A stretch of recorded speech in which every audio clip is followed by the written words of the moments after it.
Well, hey, everybody, welcome back to the podcast. You are listening to the Sarah Berry Show, and I am Sarah Berry. You guys, I cannot tell you, this, I think it's been, we were just talking before we hit record, I think it's been about 2 years in the making that we solidly know for sure, but I think it's been longer. I think it's been longer that we've been trying to just sit down in the same place and talk about anything that our little hearts desire. So I have a very special guest today that I can hardly wait to share with you. This is my dear friend, Jen Atkinson, who is also an amazing author. And I hope those of you that have listened have heard of you, but if you have not, I hope you have heard of her, but if you have not, you're missing out, friends, and it's time. It is time. And today we are going to get to sit down for just a few minutes and talk about all things that relate to being an author, being a mom, running a small business from home, you know, all those little tiny things that are just so easy to do, right, Jen? Oh, so easy. So easy. I'm so excited to be here too. Yes. So welcome. If this is your first time, thank you for being here. I am still very new at this podcasting, but I am just so blessed that I have friends that agreed to get on here and we learn together, and the conversations are always so amazing and I learn something new every time. So without further ado, I'd like to introduce you to my very good friend and amazing author, Jen Atkinson. Yay! And can we hug right now? Yes. Okay, because Jen, if you're not watching this right now, you need to jump over to YouTube, because Jen is like hugging sunshine, and not like the burn kind of sunshine. She is just like the warmest. Aside from hugging your mom, she's like my favorite hugger. So the best compliment ever. And I just think, you know, there's just some people that you just meet and you connect with instantly. And Jen and I are both mothers. Yes. And usually when you're raising kids, you connect over kids. And this is a very unique situation. We didn't. No. Our kids don't know each other. No. And we live in a very, I think, small town compared to a lot of other places. And it's a pretty unique situation when you're a mom that you usually connect over kids and school things. And we didn't. And but I have known from the moment that I met Jen that we were cut from the same cloth, and she's just a special person. So yes, and that's like the biggest compliment to me, to be cut from Sarah Berry's cloth. So well, I'll take that anytime. So I have a list of questions, but we don't want to do a stuffy old podcast, do we? Okay, no. Let's do a really fun, exciting podcast. We are not stuffy old ladies. No, we are not stuffy old ladies. So to give you a little bit more background, like I said, Jen and I met through a mutual friend, Kim. If you're listening, we love you. Thank you for introducing us. But Jen is an amazing author, and I'm going to kind of turn it over to her to give you all a backdrop and just tell us, you know, the who, when, where, what, how you got started doing this. Sure. I think sometimes when you're doing something that you're very good at and very passionate, sometimes it's hard to remember back to the exact moment that things hit. But I do know that usually there's an origin story that goes with this. So I'm going to turn it over to you. So, well, if you want the very backstory, second grade, Mrs. Willing asked all our students what they would be when they grew up, and I said, I will be an author one day. And I just really, truly always loved to write, and I can't really remember a time when I did not want to be an author. Wow. Which is kind of crazy, but true. And then I got into college and I learned about different things, and I majored in special education and just had other passions as well, but writing was always there. And writing my first novel, the first novel I wrote and finished, I started many that I didn't finish, but the first one that I wrote and finished is called Am I 30 Yet? I don't think Lisa has that one up here, but it's here, I'm sure. But it's called Am I 30 Yet? And I wrote it the year I turned 30. I had 2 little tiny boys at home and just said, okay, I am going to write this book. I'm going to do it. I can do this. So I started and finished that book, and it was a hot mess, super hot mess. I doubt that. Oh, it was. But I had done it. I finished a novel, not just started a dozen, but finished one. And that is when I knew, okay, I can write and finish any book. Not any book, but you know, I can write and finish multiple books, and you can edit any hot mess to be something great. So. Yeah. Well, so is it true when you're starting? So, you know, that was your first book, but you know, you often hear writers, and I don't follow them probably like you do, but the ones that I have kind of listened to, like the backstory of how they started writing and why they say just sit down and just write. That when you're writing a book, you don't even always start with chapter 1. No, Or don't and always. I thought, well, wow, how do you do that? You know, it's just Yeah. they describe it a lot like you just kind of write it, and then you can go back and edit it back, and of course make Yes. it, I don't want to say better, but a more finished or polished Yeah. version, right? One of my favorite sayings, and I can't remember who said it. I want to say it was Stephen King, but I'm not. Don't quote me on that. I'm not 100% sure. But someone smarter than me said, you can't edit a blank page. Oh, And I love that so much because I really felt like at my 30, it really was a hot mess. And I did edit it to be something I was proud of Mhm. and something that I loved. But when you have nothing on the page, you can't edit. You can't make it wonderful. I hope you guys are writing this down. Like I said, I learned something with every interview that I do. And how many ways could that apply? I mean, to everything, yes. to crafting, to whatever Yes. you want to do, to college, anything. Yeah. But yeah, just start, just begin, Yeah. just go, just do, and then make it better. Fail and make it better. So, okay, that was your first book. Now tell us where it went from, because you were So- only 32. I'm pretty sure that was only 2 years ago, right? If So- you wrote that when you were 30. So I wrote that, and then I wrote 2 more books, and then they sat in my laptop between me and myself and my friend Samantha, who she would come over and sit on my couch and read them chapter by chapter. And then I just did not know what to do with them. Mhm. I didn't know what to do with these 3 books that I had written. And so finally I went to, back in, I want to say 2014, it's been a Okay. while, I went to a writer's conference in Las Vegas, and that is where I met my publisher. Oh, wow. So my first publisher that I had, that is where I met her. Mhm.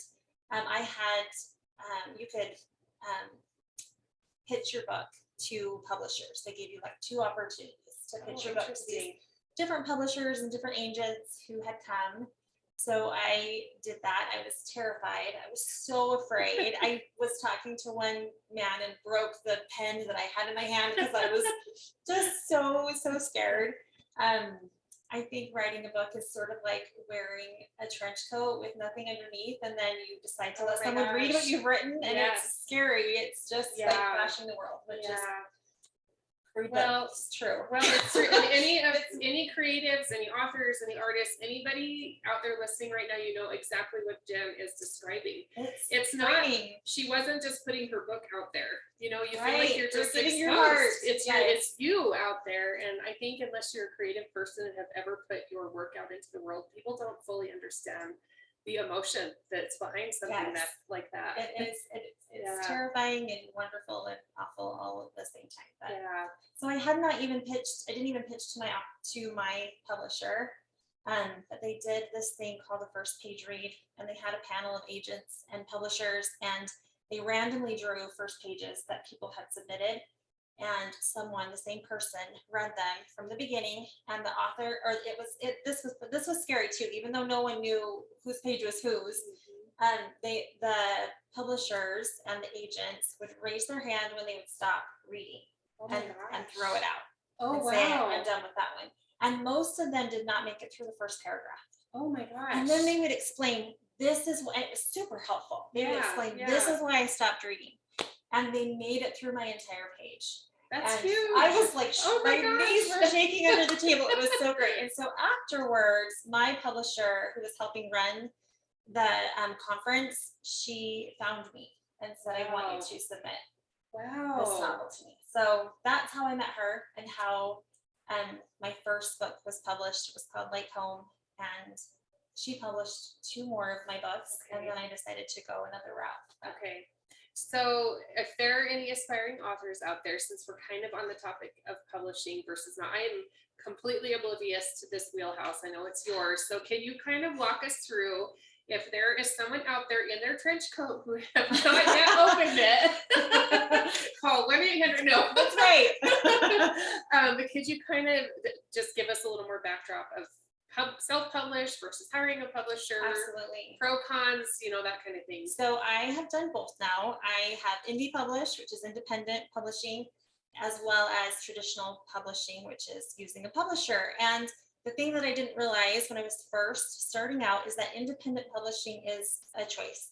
It's an option, and it's one that you can be really successful at. It's just got different routes that you go and you have a little bit more creative control.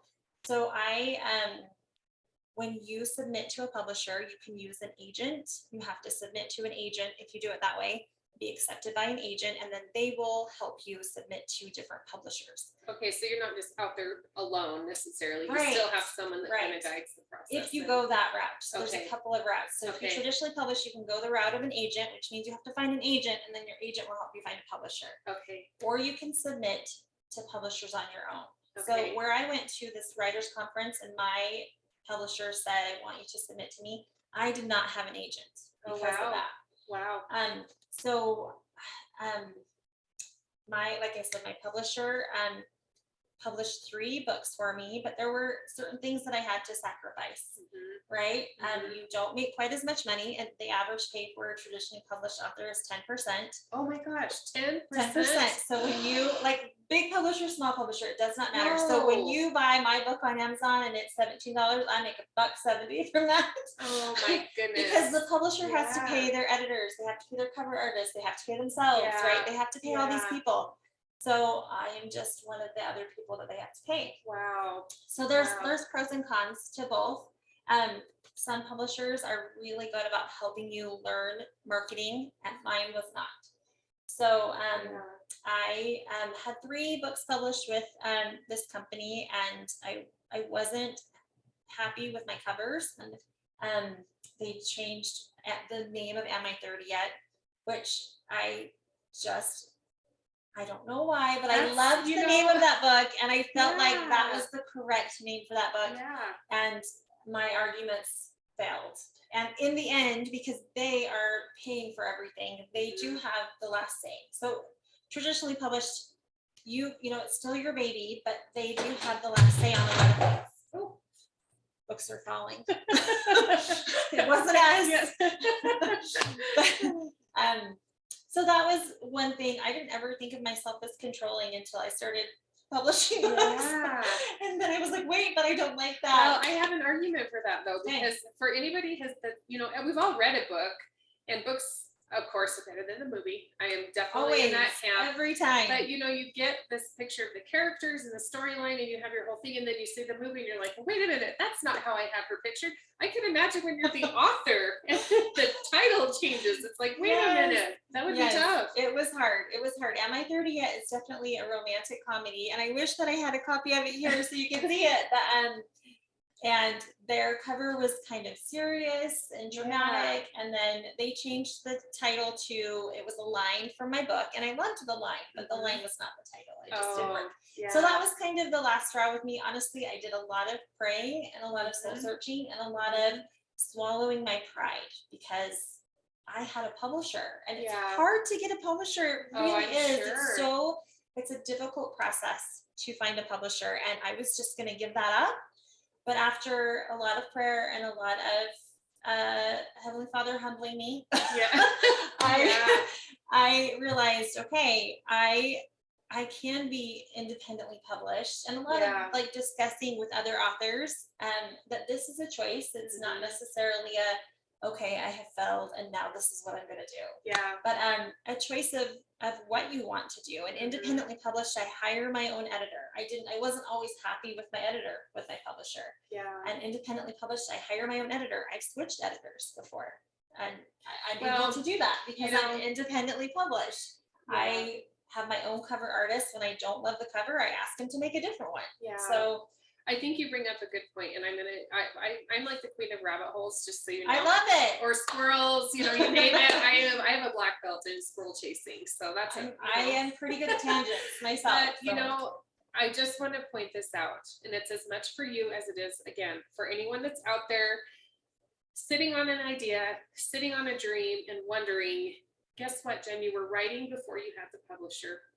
You're still writing after you have the publisher, and I think it's easy to get caught up in the, when am I going to be official? When am I really an author? When am I really an artist? When am I really in business? And the truth is, you guys, you're already doing it. You were probably doing it before. And I think it's easy to get caught up in all that, isn't it? I think it is. And I did. Mhm. And I did have a sweet friend point that out to me. You are an author. You Yeah. are a writer, whether Yeah. no matter which way you publish, you are. Yeah. And So I've been so much happier.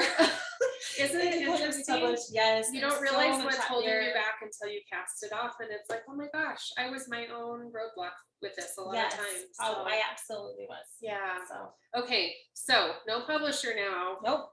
Okay, tell us what That's you're me. doing now. Okay. So I am independently published now, and Okay. I have this was super scary too, but I did ask for the rights back to my 3 novels that Wow. my publisher published for me. And I was so grateful. She agreed pretty quickly. Yeah. And They don't have to, do they? they do not. Yeah. I could have hired a lawyer. I had a lawyer kind of on Yeah. standby, right? Who was ready to help me out. And they had told me that I was their most popular author. So I was wow. pretty nervous Sure. about it. But she said, you know, I'm not surprised. And probably because I had a lot of complaints with Yeah. my last book I had that I shared. Yeah. But so she did give me my rights back. So I was able to rebrand and re-edit and recover and put those books out again, which Good. made me so happy. Good. So since then, I have had a few more books published. I think I'm up to 14. Oh, wow. So 14 total. And since 30 years old was the first official one, So right? 30 was when I wrote it. Okay. I was Okay. published in 2015 was the first time. And my 30 when Like Home was published. So in 7 years. That's amazing, you guys. Without And I telling you am how not old an I am. author. Yeah, we're not going to say that, but that's amazing. That's a lot of books in a relatively short amount of time. It is a lot of books. Yeah, it is. Yeah. And that's another thing. When you're traditionally published, it generally takes 18 months, sometimes 2 years to get a book out. And when you're independently published, you can publish kind of on your time. So okay.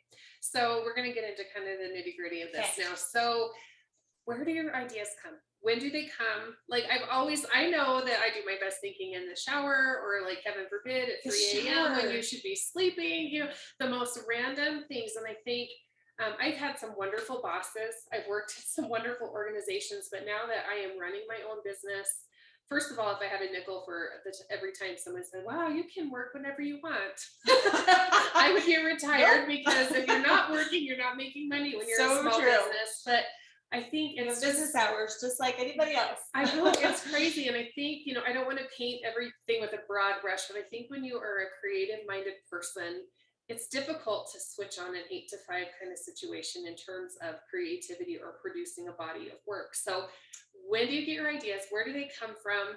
How do you start to capture them? I mean, walk us through kind of just the first spark and where it goes from there. So, and first I wanted to say, you had said that, oh gosh, I just lost my train of thought. I do that too. I'm so bad at that. Okay, never mind. I'll just go back to the first part. It'll come back. Yes, maybe. Who knows?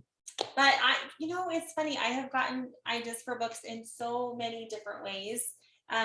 Like Home was my first book published, and I kind of just go through everyday life things, and then I guess I'm dramatic because I think about, oh, what if this happened? Yeah. But like Home, when it was that idea sparked because I saw a big red fire truck outside of Walmart, and I was walking my little boy in, and he waved, and a cute little fireman waved back at him, and that's the scene in the book. Oh my gosh. So it's definitely not chapter 1 like you had mentioned, but it's in the middle there, and yeah, that's kind of where that idea sparked from. One of my most favorite books is this one right here. Yes, we get to see you guys. If you're not on YouTube, please, I mean, thank you for listening, but jump to YouTube, because you're going to get to see the beautiful covers, the beautiful Jen holding her books. This is like a treat today. So this is one of my most favorite books that I have written. This book holds a lot of my heart. It's so good, you guys. Yay! It's so good. And this book sparked because I was at my mother-in-law's house, and she had out her grandma's journals. Oh my gosh. And I started reading through these journals, Minnie's journals. And This, That was her name, was Minnie. yeah. Oh, it and just makes, I just feel like the hair on the back of my neck is I standing know, up. and Yeah. and Amelia was not based around Minnie, but I wrote about Amelia because of Minnie and the ideas that sparked as I wrote that. And the funny thing is, a relative of my husband's contacted me, and I had never met this person before, but they had read the book and told me that I wrote Grandma Minnie just perfectly. Oh, what a huge And compliment. I That's wasn't, huge. but I wasn't writing Grandma Minnie. Yeah. I made up a story and it reminded them Wow. of her. But her journal is what sparked Wow. the idea for this book. Okay, So, Knowing Amelia. If you can't see it, the book we're talking about is Knowing Yeah. Amelia. You have to get it. It's the first one I read. It's very, very good. It's one of my favorites. Yes. I love it so Okay, much. so show us another one. Okay, so then after I got my rights back from my publisher, I decided to write a chronicles for Amelia. It was just supposed to be a standalone, but the main character of the book is actually a girl named Olivia, not Amelia. I was looking in the wrong place for a second. That's okay. That's okay. And Olivia has a brother and a sister. And so I created this little chronicles. We have Love and Mercy. This is her brother. And then Dear Kate, this is her sister. Oh. And then Because of Janie, have you read these? I have not Oh, read those there yet. we go. No. And then Because of Janie is actually a prequel that's about like the main character, the main love interest. It's about his parents. Oh. So you learn just like a little smidgen about them in Knowing Amelia, but I always just kind of had a little inkling of a story for them in my head. You know, I love it when authors do that because, like I said, when you're reading along and you get, your own pictures and you kind of, you really get invested because they're Yes. after you end a book, there is a real thing of like I almost love- grieving when you're finished with the book. And I love when authors do those side stories and, flesh out characters that maybe you wouldn't know otherwise. It's So been really fun. Yeah. I love Knowing Amelia so much. I wasn't sure about it. I didn't want to mess up that story, but I have loved it so much, giving each of her siblings their own story. And then the main character, Olivia, letting you know what happens with her. Because she's in all of the books besides Because of Janie, because of Janie takes place in 1970. So oh gosh, I'm gonna have to get those. that's fun. Hey, They're super fun. Okay, so tell us about Paper Hearts here in the front. So Is that the next one? So Paper Go in Hearts is order a here. standalone. Okay. And I can't, yeah, you can see it. I don't know how to hold it, but Paper Hearts takes place. I wrote this during COVID when we were all shut down and we were teaching our kids at home, or teachers were trying to teach our kids at The year home, that right? shall not be named. Right? And I think this was my tangent that I thought of and then lost, that I was going to bring up. But see, we're back. yes, we're back. you told me I would remember, and I totally did. But sometimes you were saying that sometimes we wait for that spark of inspiration, and how that's hard to run a business like that sometimes. Yeah. So with this story, I told myself, okay, whether I'm inspired or not, I am going to write. I'm going to write this book, and I'm going to write it quickly. I can't leave my house. I can't go to the store. I can't, So I would get my kids set up for school, and then I would go back to my room, and I wrote it on my husband's grandmother's sewing table. Oh, Because wow. we had 4 kids at home. We didn't have enough desks. I actually had 3 kids. My other son wasn't at home, but we didn't have enough desks. So I wrote it on my my husband's grandmother's sewing table. And I wrote this book in 4 weeks. And I had never, ever written a book so quickly, but I just kept the mantra of you can't edit a blank page. Yeah. And whether I was inspired or not, I wrote.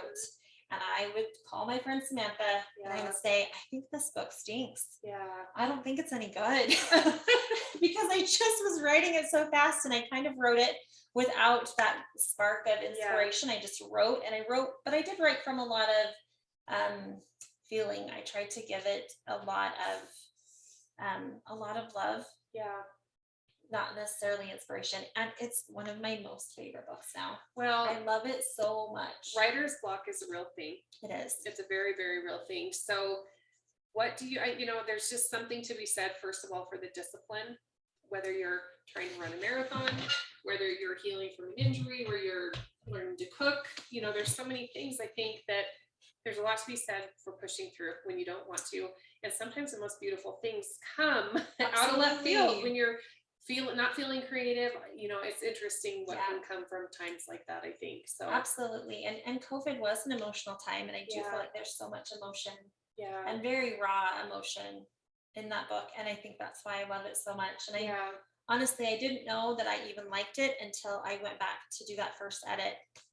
And then I realized, oh, I really like this one. Well, and before we go any further, shout out to Samantha. Every one of us has that friend that you immediately think of that just sticks with you and pushes through. And I don't know Samantha very well, but all I know is this is maybe one of a handful of times I've seen you without her. When I'm promoting books. And she is a rock star. So Samantha, if you're listening, you're amazing. Yes. Every person has a behind the scenes person, and I would say she's probably it for you, isn't she? She really, really is. Yeah. And my first book launch after I was independently published, my first independently published book was a book from my paranormal romance trilogy. It's called Untouched. Ooh. And we did a big bash at the library, and I was nervous. I didn't know if anybody would come, and I was so excited, and I was so scared. And Sam came to help me set up, and I had a great little tribe. My friends came, they brought food. But Samantha looked around the room and she was like, I'll be back. And she ran to the store and she bought tablecloths and flowers. And I write a book. I don't make it look pretty. I have a cover artist. He makes it look pretty. And she made it look so pretty. Oh. And I was so thankful that, she was in my corner. Yeah. Every good person has a lot of people behind them doing this. So for sure. I just want to recognize her for that. So, okay, there's more books over there. Tell us about the other ones. Okay. This is Surviving Emma. And this book baby feels so special to me. I love this one so much. I love that you call it a book baby. It's like a child. It really is. It's like one of your children, and you can't take favorites except knowing really is kind of mine. Yeah. But so when I was writing my trilogy, it's young adults, it's paranormal, always romance because I love the romance. But it was very different than anything I had written, and I was having so much fun with it, and I really needed to get it out. But this story about Emma was in my head as well. And every time I would get in the shower, writers are a little bit crazy, and this is a little bit crazy, but I swear to you, Emma would talk to me and she would tell me her story. Wow. So I'd jump out of the shower and I'd write down a few little notes, but I could not write her book yet. Yeah. Because I had to get through the trilogy. So it took me, I had Emma talking to me in the shower for like 2 years before I wrote this story. That is so cool. And I not everyone loves Emma. This is the I don't know if it's fun part. I think it doesn't bother me, but Emma is very different than all of my other characters. My other characters, I feel, especially those main characters, right? They are very lovable and they're passionate and they are good. And Emma is good, but she has to find it. She has to discover it. I feel like that's why it's called Surviving. It is. Emma. I don't know. Maybe it's just me, but no, that's exactly why it's called Surviving Emma. So Emma is she is a teen mom. She was a teen mom. She's now in her 20s, but she had a child when she was still in high school, and she lives with her alcoholic father, and she's angry. The only person in the world that she loves is her little daughter Dakota, and she lives and breathes for Dakota. Wow. But she is ornery to everyone else, and she doesn't feel like a good person. Yeah. She doesn't feel like a deserving person. And then enters this little deputy named Carter. Ooh. And she is not nice to him. She's really ornery with him. And some people could see they could see her growth and loved her, and some people were like, I just disliked her so much. Yeah. And that didn't really bother me. So and it's going back to the concept of putting a body of work out there. It's always amazing. You think that you created this thing for this person or this group of people, and then comments or feedback come from totally another direction. Sometimes it's like, wow, I guess I didn't look at it that way, but it's good to know that people are seeing it differently. Yes. And I I just love how much Emma grows. Okay, changes. Surviving And Emma. I love her so much. So I love it when someone else can connect to Emma. Yeah. And I just feel special, but I love this one. Isn't it fun that we're talking about Emma? Like she could just walk in. Yes. I mean that books are amazing. She You guys. is. They transport you, especially when you're a mom and you just sometimes need to escape. There's nothing better. You need to sit in the bathtub and read a book and pretend you didn't like clean up puke all day or something, right? Okay, couple more over there. We're gonna save you know which one we're saving till the end. But tell me about the other ones. Okay, let me see. And this one is Love and Mercy, which is Love and Mercy because of Janie right there too. Okay. I think the bookshop is missing a couple. Okay. They're missing my trilogy. So there's a few that aren't here, but that's okay. And I kind of mentioned Love and Mercy before. Yeah. This is about Olivia's brother, Grayson, and just kind of his story and his own little issues and stuff, but we get to see Liv and where she's at now too, so that's always fun. And then Because of Janie, which I talked about, and that's the one based in the 1970s, which let me tell you, my Google search was awesome as I was writing that book. Oh, I can just imagine. I looked at clothing and I looked at the way people spoke and slang and just things that were happening, and it was a hoot. My history was hilarious, my internet history. So what were they thinking in the 70s? I don't know, but it was very colorful. There was a lot of stuff going on outfits in the 70s. I found. I'm a 70s baby, so we will. Too. That's beside the point. Okay, so you guys, we're going to talk about, we're going to feature the newest book here in just a minute, but before we do that, I want to give a shout out to Lisa Ryberg. We, again, if you're not on YouTube and watching, you're missing this beautiful hometown bookstore. And you guys, it's so just beautiful. Like what you see when you walk in on a movie. You just want to grab a hot drink and a cozy book and a cozy corner. And so thank you to Lisa at Sidekicks Book Bar for letting us host. She's a fellow small business person, and I love all day long to support fellow small business people living out their dreams and supporting the dreams of others. If you have not been to a book launch for Jen, stay tuned when she does her next one. This is just a really fun environment. I've been to a couple of them here, and they're really, really fun. They're fantastic. Lisa's amazing. Yes. She's been so good to me. So Lisa is really good about supporting the community as well. Yeah. So if you are local to Sweetwater County, Wyoming, or the surrounding area, 100 miles, any direction, please stop in. Sidekicks has so much to offer. You can pick up Jen's books here. I know her newest one is on the way. But for those of you that are listening over the miles and you can't come, where would you like them to go? So if you can't wait for Sidekicks to get it in, or if you are not here, you're going to find it on Amazon. Amazon is our main supplier right now. So.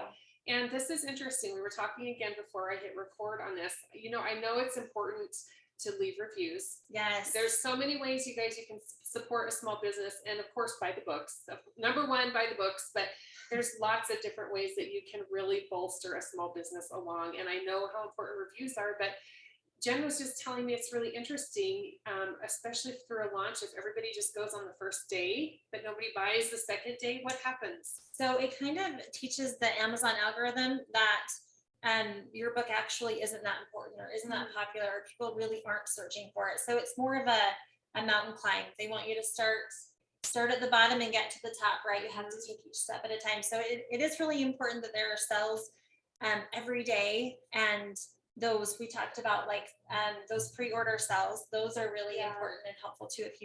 If you see a book up for pre-order and you know you're going to buy it when it comes out, pre-order it. It is super helpful and super awesome. But even just, and we were talking about leaving your review. You can leave reviews on Amazon and Goodreads. You can share on your social media and tell people what you thought of the book. And I think sometimes people think when they leave a review, they have to write a blurb about the book. And you really don't have to do that. You can just write, I loved this story, or this was a fun read. Mm-hmm. It can be short and sweet, and even those reviews are super helpful. Yeah, that's good to know. So, okay, so you know where to get the books. We have a big one to announce today, don't we? Are you excited? I'm so excited. Jen has a new book, you guys. Yay. This is a big deal. A new book baby. I know, I have to call it that now. So, all right. So the big lead up to the end. Tell us about the new one. Okay.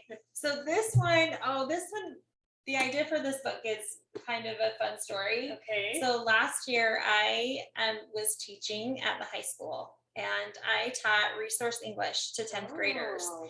And so my classes were pretty small because we were a resource. And one of the things that we did as we were learning to write creatively, I had a digital randomizer that I found on the internet. Oh. And it had like a bar that you clicked on and it would pull down and it would randomly give you a bunch of different things that you had to include Oh my in your gosh. creative writing. So as I was showing my students how to use this, I clicked on the randomizer and up came, the character was a nurse. Okay. The happening was they witnessed a crime. Oh boy. Oh gosh, I'm gonna forget. There was like a couple of other things in there, right? Uh-huh. With just setting and what happens. And I took a screenshot of it because I was like, oh, I kind of like that. So I took a screenshot of the randomizer and I decided to write a murder mystery romance, of course, because I'm a romance girl, but a murder mystery romance based on what I got through that randomizer. Okay, but it's not just any, so tell us your tagline. You guys, Okay. This is the best. It's on the back of the book and I absolutely love it. Well, and I also have to give another shout out because I'm terrible at blurbs and taglines. I did write this blurb, but when I was figuring out the tagline, I was messing with a bunch of different things. And my dear friend Kim Cutler, she reworded some of what I had and just put it together a little bit differently and added a little bit and took away a little bit. And so my hook, Kim refined and finished for me. Perfect. And she I made love it amazing. And so it says, life isn't planned, love isn't premeditated, murder is both. Oh my gosh. You guys, if Which that is perfect. doesn't just I love grab you. I know, I read that. And then there was one, I think Jen had posted on social media that said this book is an Agatha Christie Yep. meets. While you were sleeping. So if any of you are familiar with those two things, you will know that this is a good one. Yes. So you definitely want to grab it. I've already said I probably should not compare myself to Agatha Christie. I'm not that good of a mystery writer, Stop. but it's kind of a combination of this mystery and this little funny love story. Yeah. So okay, you guys. So in celebration of this new book, Jen is doing her own giveaway, but we're gonna up the ante. You want to up the ante? yes, Let's do something fun. I love giveaways. If you've been around me at all, you know that I love a good giveaway, a good party. So let's give a book away. let's do it. But let's make sure it's a signed book by Jen. Will you sign the book? Absolutely. Okay, so tell them about your giveaway, then I'm going to tell them about mine. Okay, so my giveaway, normally we do a big launch at the bookstore and it's so much fun and so fantastic. But again, I am teaching this year. I'm not teaching next year. I'm writing full-time next year, which I'm so excited Yay! about. But I'm teaching this year and my schedule and Lisa's schedule kind of just clashed and did not go together. So we're doing an online launch, but for fun, the giveaway, it would have been easier in the bookstore, which is why I mentioned it. But so for the giveaway, you can take a selfie of yourself with the book, even a digital copy of the book. So get holding a those phone or get something. those Kindles out or whatever you Yes. fun. Or you can just set the book up Okay. next to something pretty. I know I had a gal set it up like on her the table when you walk into her house. She set it on her table. She took a picture of it, she posted it on Facebook, and then she tagged me in it. So you're taking a picture of the book or even a screenshot, you're tagging me, and then you are in you're entered in a giveaway for a $25 Amazon gift card, as well as any of my books. Oh my gosh. One of my books That's awesome. and an Amazon gift card. Yeah. Okay, so take a selfie, tag Jen, and I'm going to have all of this information in the show notes. So I will have live links to follow Jen on social media, right? Yep. And then we'll send you to get the books. If you're not local and you can't come to Sidekicks, we'll send you links to Amazon to buy them there. But Jen's going to sign a copy, you guys. That's a big deal. That's a really big deal to have a signed copy by the author. So, and then for me, because we're going to just up the ante there. So that's Jen's giveaway. I will also have a signed copy of the book. And I want you to, first of all, you're listening to this podcast, please review it. And please share this episode with a fellow friend that would love this style of writing, that would love Jen. I promise you, you will. Make sure you're following her, but please review the podcast. Take a pictures, screenshot, something showing that you've done that, and share and tag with a friend, and you will be entered to win. And I think your drawing is May 23rd. Yep, that's my anniversary. Oh, well, happy Easy day for me anniversary. to remember. So hers will come before mine. I think this podcast will air in about a week. What day is today? The 9th or 10th? What are we? Today is the 9th. Okay, so we're going to be airing within a week. So let's go to the end of May. Let's do Memorial Weekend. I will be giving away one of Jen's signed books. Yay! So please follow all the steps and do that, and you will get your name in the hat to win that. So, okay, are you ready? I want to have a few rapid fire questions, and they're completely unrelated. Are you ready? Oh gosh, okay, fire. These are the fun ones. Okay, here we go. Really fast. Number 1, time should always. I love to see facial expressions. I'm supposed to finish? Yes, time should always stand still. I could see that. Okay, don't think too much. Number 2, taking breaks is good. It's very good. Not very often. Okay, number 3, every day I must. Right. Oh, good advice. Good advice. Number 4, you excel in business or with your passion when. Am I giving advice? Yeah. Oh, you can say whatever you want. Read that last okay, one. You excel in business or a passion when you try. Ooh, I like how simplified that is, but it's very true. I'm a simple girl. No, I love it. Okay, number 5. I asked all my podcast guests this. I should have told you that. And I don't think I've had 2 answers the same, which is really interesting. Yeah. Okay, number 5. What do you want to leave your kids with that you did not have growing up? Oh. The thing that first pops into my head is I want to leave my kids with that I didn't have growing up. My instinct is to say faith. Yeah. But my mom was a pretty faithful gal too. Oh. So I did have that. But I wanted faith in my home. Yeah. Very much. I want my kids to pray. Yeah. We didn't always do a lot of that in my home. So. I love that answer. Okay, number 6. One lesson that helped you most when you were first getting started.